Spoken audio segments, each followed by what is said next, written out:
Hi, thank you for joining us for another Eversys Academy video, and this time we're going to look at Americano and some of the functionality we have in the product recipe.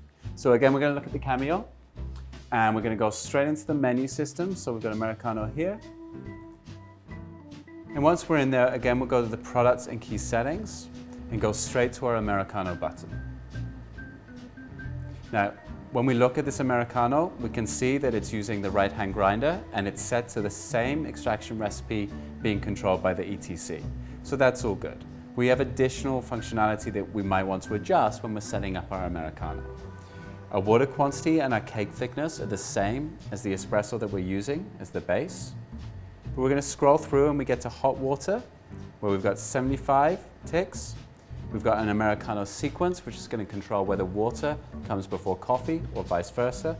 And we also have an Americano temperature setting. So we'll start off by going into the hot water setting. And just like with the espresso, we can learn the quantity. Just in this case, we're going to control the water element of the recipe. So we push learn quantity. We'll see and hear the machine go through the same motions as it prepares a shot. And we'll wait for that espresso extraction to happen, but be ready at that point to push the stop button when the water starts pouring. So there's our espresso extraction.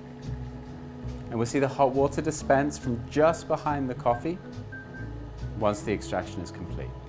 So this really helps us see how full the cup will be rather than doing it in separate stages.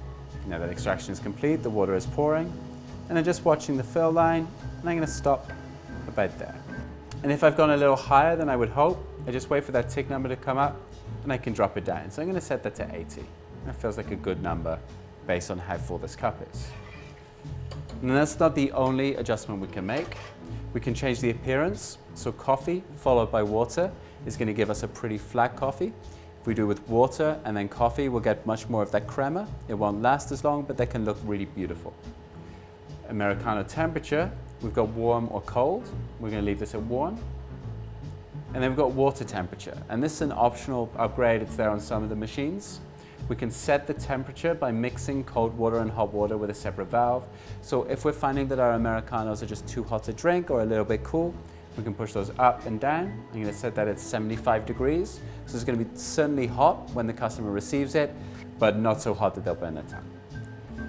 Once all of those are set, we can come out and we can check our final product. So we come all the way back to the main menu. We can see that our ETC setting is still there. And we can hear it grinding. It's going to brew this. It's going to be a wonderful temperature just for me to drink. And again, when you're placing your cup, make sure that you've got room for both the espresso extraction and the water at the back, because they dispense from separate places. And there's my perfectly full Americano. Enjoy.